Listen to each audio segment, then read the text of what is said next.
وعن أبي عبد الرحمن عبد الله بن مسعود رضي الله عنه قال: حدثنا رسول الله صلى الله عليه وسلم وهو الصادق المصدوق: إن أحدكم يجمع خلقه في بطن أمه 40 يوما نطفة،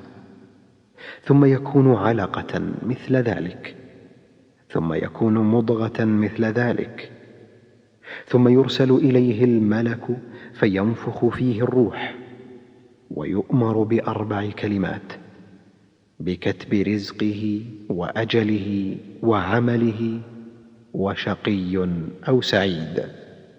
فوالذي لا إله غيره إن أحدكم ليعمل بعمل أهل الجنة حتى ما يكون بينه وبينها إلا ذراع، فيسبق عليه الكتاب فيعمل بعمل أهل النار فيدخلها، وإن أحدكم ليعمل بعمل أهل النار حتى ما يكون بينه وبينها إلا ذراع، فيسبق عليه الكتاب فيعمل بعمل أهل الجنة فيدخلها. رواه البخاري ومسلم.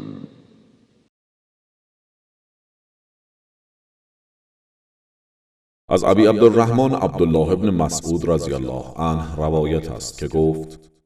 پیامبر راستگو و راستگو دانسته شده به ما خبر داد که در حقیقت خلقت یکی از شما در شکم مادرش چنین انجام می‌گیرد: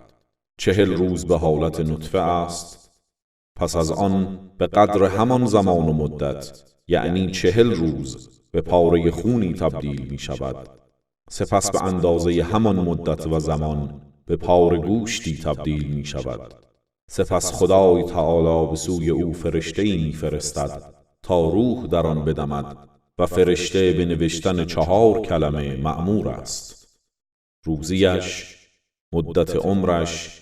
کردار و رفتارش و این که بدبخت یا نیکبخت است. پس سوگند به خدایی که هیچ معبود به حقی غیر او نیست، همانا یکی از شما به کردار و رفتار اهل بهشت می پردازد تا آن که میان او و رسیدن به بهشت فاصله‌ای نمی ماند مگر 1 ضرب.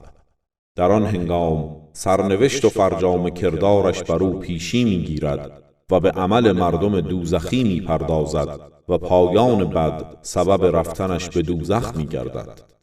و همانا یکی از شما به کردار و رفتار اهل دوزخ می پردازد تا آن که میان او و رسیدن به دوزخ فاصله ای نمی ماند مگر 1 ضرب.